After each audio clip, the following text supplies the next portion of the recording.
เอาพี่น้องเนาะพอมันชิมมึงเนาะมาเด้อบาบุญอาจารย์มาชิมเบิ่งเป็นไง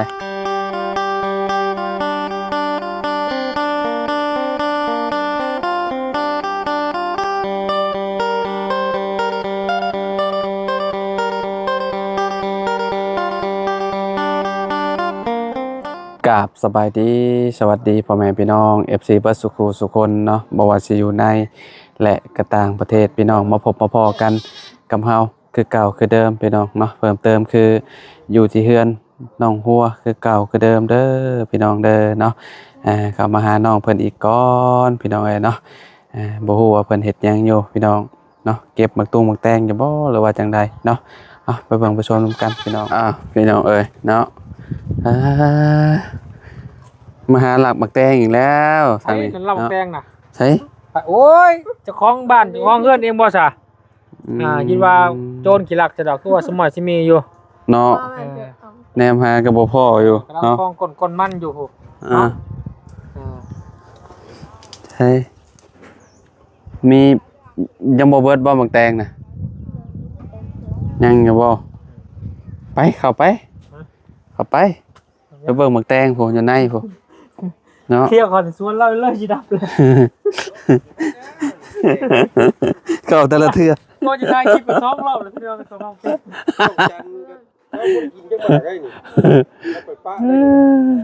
น้องจันไปก่อนแล้วบ่ได้กินบักแตงแล้วจานมาเด้อจานเอ้ยมาเด้อ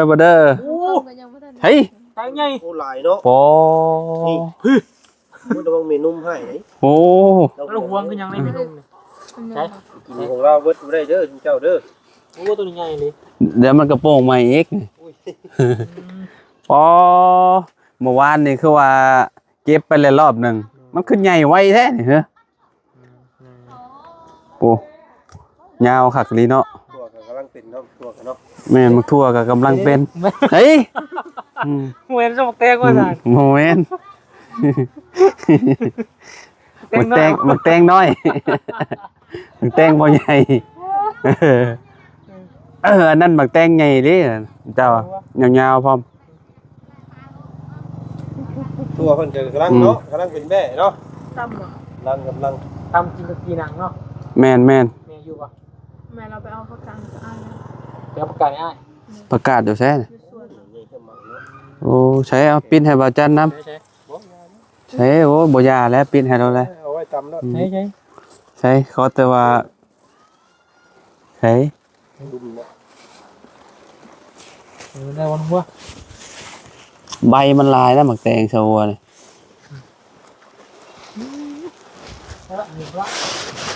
นุ่มจังไงโอ้นั่นนะเฮ้ยเห็นอีกดูน้ำมันขาวๆอ่ะนี่มันไงพอดีกินโอ้ยลุมบุรุษว่าพอดีกินตกกระดิ่งเราจะลุมผู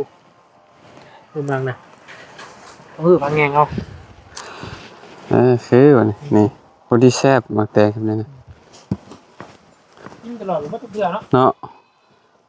เราปลูกให้ทีมงานกินลีล้อนี่มีแต่ชุมเฮานี่กินมูลหัวมากนะแม่ลูกมันหายยังไงป้อแบบเดียวพี่น้องฟูต้นไม้งามๆเนาะยังไม่ทำไงแต่มันไงฮะคนก็งามแต่งงามคนบ่งามคนงามคนแย่เหมือนพี่น้องเลยเลือดขึ้นเลยเจ้าจ่อยลงบ่จอยลูกเก่าบ่ได้เห็นกันหลายมื้อตื่นเลยฮะมันแล้วเพเบอร์มันแล้วก็ตุ้ยขึ้นออกมาก่อนเจ๊หนังในรถน่ะหนังเจ้าอ่ะ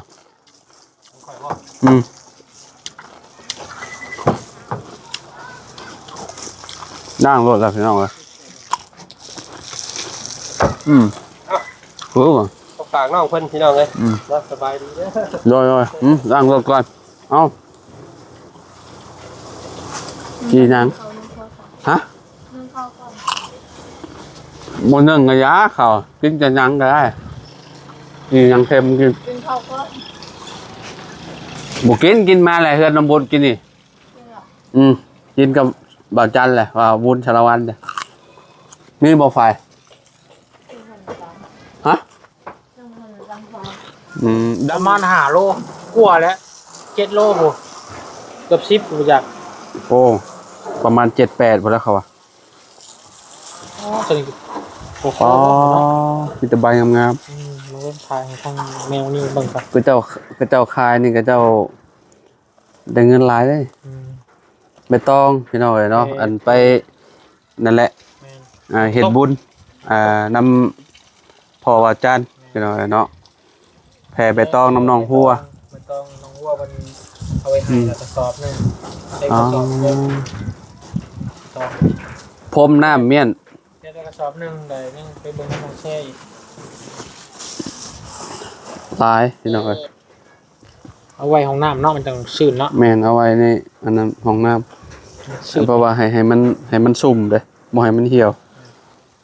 แต่ว่ามันบ่ได้เหี่ยวง่ายปานนั้นดอกใบตองน่ะแบบว่ามันเหี่ยวเฮาก็ใส่ได้หั่นน่ะ มากินแดดนะ มันเหี่ยวเฮาก็ใส่ได้คือเก่า เอาไปหาเพื่อน สิจี้นางเข้มกินพี่น้องเอ้ยเนาะกับทีมงานนี่แหละเนาะน้องหัวอ๋อพี่น้องเนาะ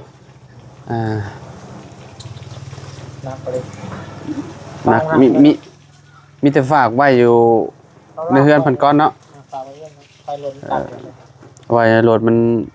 เหี่ยวแล้วมันก็บ่งามแล้ว เอาห่มน้ำไปได้เนี่ย แล้วพรมน้ำแม่น ว่าน้องหัวเราห่มน้ำไปบ่เนี่ย แล้วพรม เจ้าอาบน้ำให้มันหรือบ่ พรมน้ำ ที่ป้าไว้ของน้ำเด้อมันจังชุ่มมือไอ้มือยาว เอาไปไว้ในห้องน้ำนะโอ้เห็นน้องเอ้ยโหปักยิ่งใหญ่นึง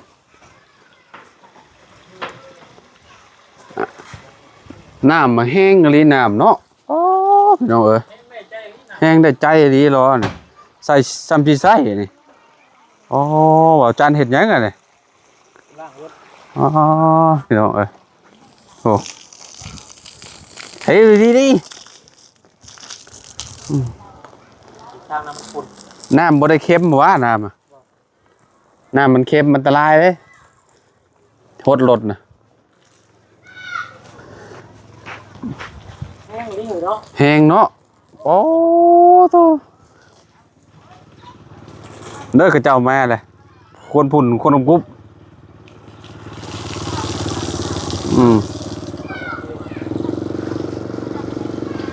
ล่างต้องเสร็จให้มันแห้งเนี่ยได้บ่เสร็จให้มันแห้งกี่พุ่นเกาะคักปัญญังได้ขอใครเรามันถึกแดดเลย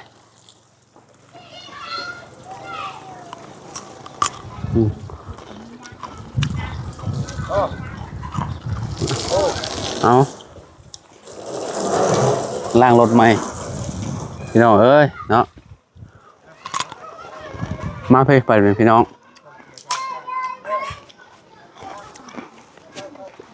มีดังไฟอยู่นี่เนาะมีแนวออยไฟบ่พอแล้วลงมาพี่สีดัง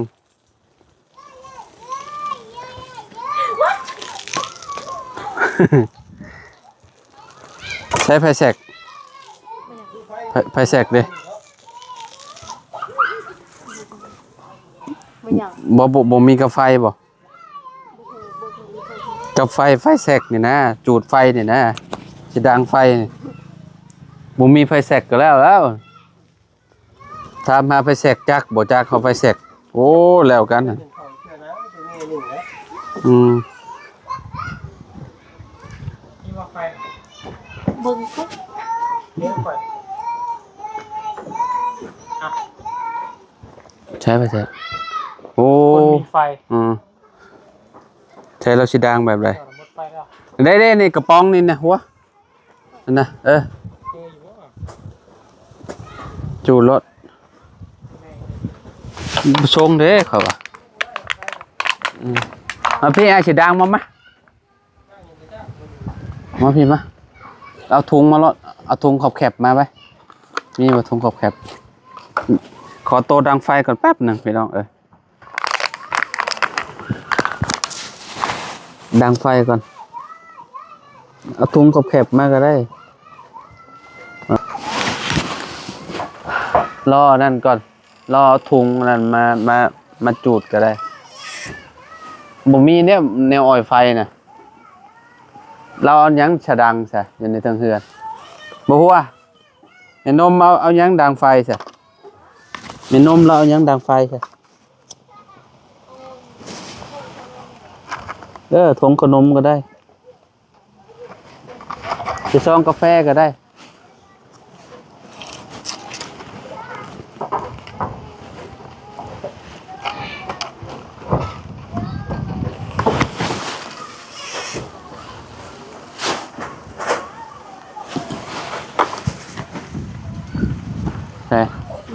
นี่ย่างๆแล้วมั้ยโอเคว่ะ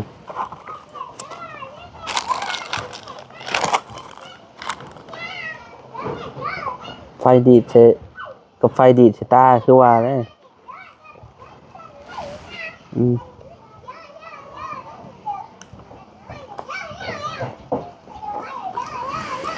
ทรงสิได้กินอยู่เด้เนาะโอเคก็ใส่บ่ในถุงนะใส่ถุงนะใส่บ่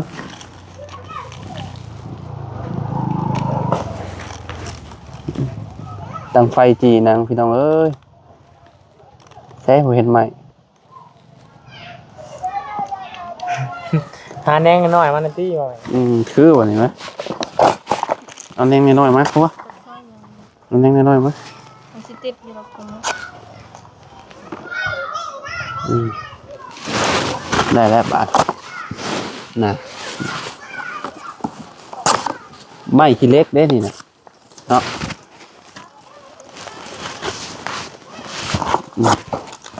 สิกินอยู่บ่นางเค็ม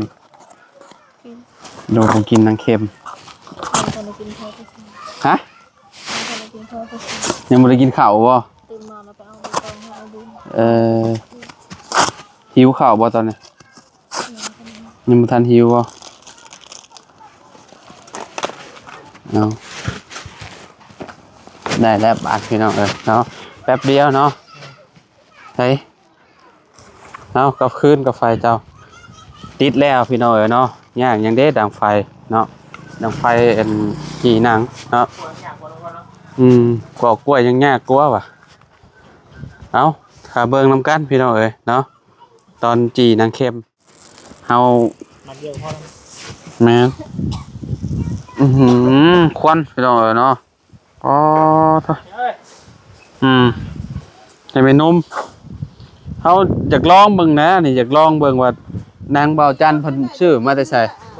ชื่ออยู่บ้านดงบ่ฮะโอ้คักเด้ฮะโอ้นางมาแต่แขวงขมวนพูข้ามคนละจังหวัดกันเลยนี่พี่น้องอันนี้นางโมเมนต์นางโมเดเมนต์นางงัวมาจังนี่เนาะนางพามจังเนาะฮะนางพามจังเนาะโมเมนต์ยันนางควายดอนนะครับลีนี่โอ้นี่ฮะคือได้พี่น้องรำมาจังเนาะครอนเนาะเอาเจ้าคลำยังจะเป็นพญานบ่เป็นกระเพาะเลยโอ้ยนางมันก็เป็นกระเพาะบนหาเลยโคดอนเลยคนเป็นกระเพาะก็กินตึงท้องเลยเสกนางกระท้องนางควายน้องหัวก็สิเสกนางกระท้อง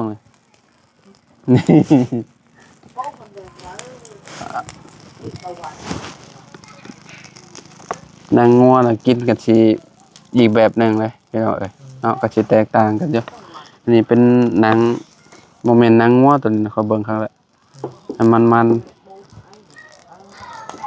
เค็มเนาะนางเค็มโมเมนต์นั้นนะ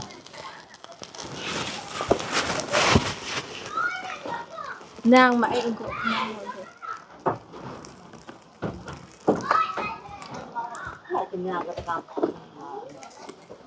นางเค็ม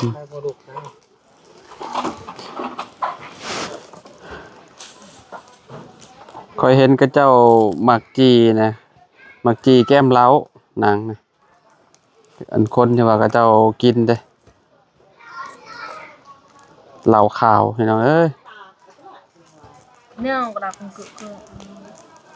พวกเจ้าบ่ได้ไปใช้บ่มันน่ะจะไปแต่เอาใบตองมาบ่ไปเอาใบตองมาแล้วก็อันนั้น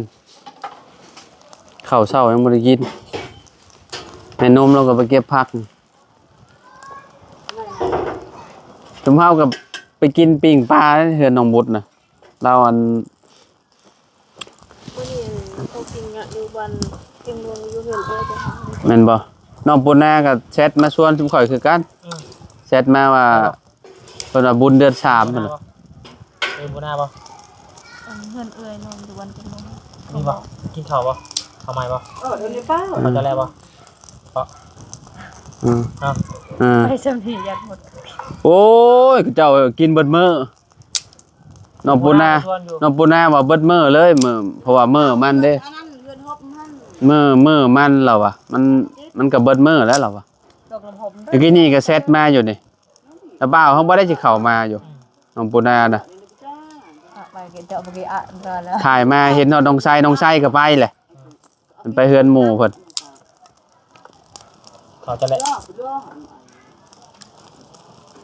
เป็นเจ้าห้องเขายังก็เข้างะบ่อยู่บ้านเฮากับบุญเดือน3เนาะก็สิคือกันแหละเนาะ เดี๋ยวจากเครื่องน้ำบุตรไปเบิ่งสร้างมันมุ่งข้างต่อ แม่น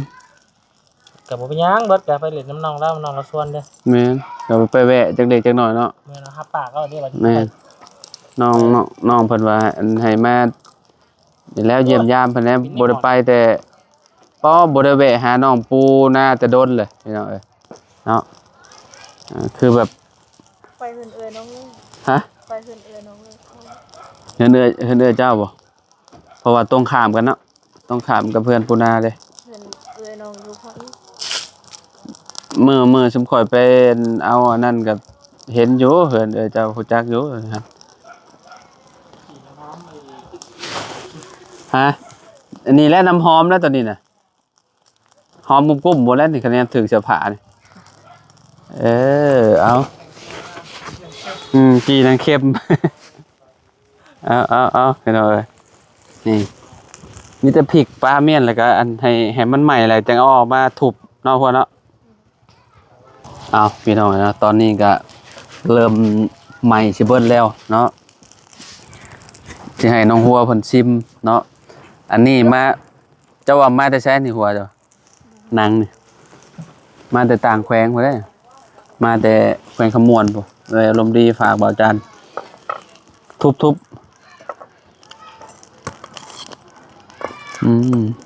วักเลย โอ้ยปอโทษน้อย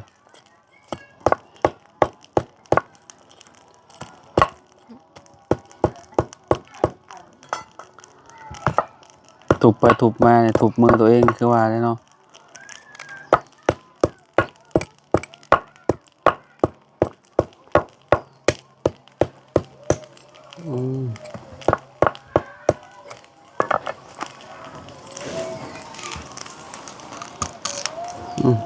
เอาพี่น้องเอ้ยเนาะ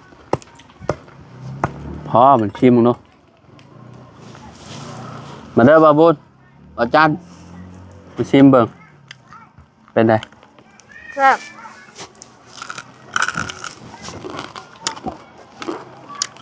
มาซิมน้ำเค็มเด้อบ่จัดบ่วุด มาเด้อมาเด้อ มาชิมน้ำเค็มเด้อกินอยู่ค่าแดดเลยขักอยู่เนาะมันก็บ่ได้เค็มเกินไปนะพี่น้องเอ้ยพี่น้องเอ้ยเนาะเอาชิม ใส่จานกาแฟ เลยชิมมึงดู โอ้หอมเนาะ หอมเลยนางควายเนี่ยนะเสกเขาทองเจ้าเลยคนเป็นกระเพาะนี่ท้องตึงหมดแล้วเนาะเป็นไง จะไหว้เขาเนาะ โอ้ขับกันเนาะ เอาให้ว่าจันก่อนหอมบ่หอมเอาว่าจัน แขกว่า เสกนางเขาทองเจ้าเลย ใจกับใจ แกงขี้เล็กน้องบุตรบ่แม่นน้องหัวปะ อืม บ่เค็มเกินไปเนาะก็โอเคอยู่เนาะ จีหนังก็อร่อยเหมือนกันนะเนี่ยแบบ ได้อยู่เนาะ คัก แซ่บ โอเค อร่อยอร่อย อร่อยแซ่บ ข้าว เอาให้อันน้องหัวกินกับข้าวก่อนพี่หน่อยเนาะกินกับข้าวฮะให้จุ่มข่อยกินโอ้ยก็กินนำกันหั่นแหละ พ่อบอกลงมาจีอีก พอแล้ว จีอีก จุ่มเฮากินข้าวมาแล้วแม่นม จีอีกบอกไม่นึ่งข้าวอ่ะ จุ่มเฮากินข้าวมาแต่เฮือนน้องบุตรแล้วกินนี่ จีอีกบอก บ่พอแล้วเอาไว้ให้อันแม่นมแกงสิขี้เล็ก รักแล้วเหรอ แซ่บบ่ ไอ้เรื่องกันรู้ แซ่บอยู่เนาะ คนบ้านคอยปะเมียเลย ฮะ คนบ้านคอย ปลาเมีย หอบไปเอาเครื่อง หอบเสื้อผ้าสิไปหอบเสื้อผ้ามาบ่น่ะ เอาเมื่อแต่เงินพวก ใส่ น้องแม่ขอหอบเสื้อผ้าคือ หมูยิงบ่ปลาผัว ผู้ชายบ้านคอยทำผู้หญิงอยู่บ้าน อ๋อก็คือเขาเจ้ามาหอบเอาเสื้อผ้าแล้วก็เจ้ามาบ้านเขาเจ้าอ๋อ เรื่องนี้เนี่ยเฮ็ดครัวเหมือนกากันเด้อ ผู้หญิงเอาผัวอยู่บ้านเครื่องแปรแล้วผัวหันไปลินผู้สาว แล้วผัวบ่มักแม่ย่าก็ทนแม่ย่าก็โตกับบ่มักคือกัน บ่มักลูกไผ่เลิกลากัน อันนี้ก็อันนี้ เฮ็ดความ อันนี้อยู่ไสใช่เพื่อนอยู่ไสอยู่เทิงนี่อ่า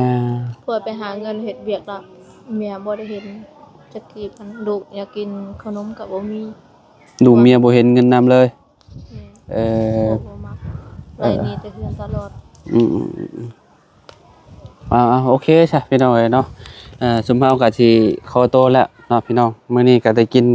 นางเค็มมาแต่ไกลเลยมื้อนี้เนาะมาแต่แขวงขมวนเลยเนาะเอาประมาณนี้แหละพี่น้องเอ้ยอยู่ดีมีแฮงบ่ทุกคู่ทุกคนเนาะล่ำลาแล้วพี่น้อง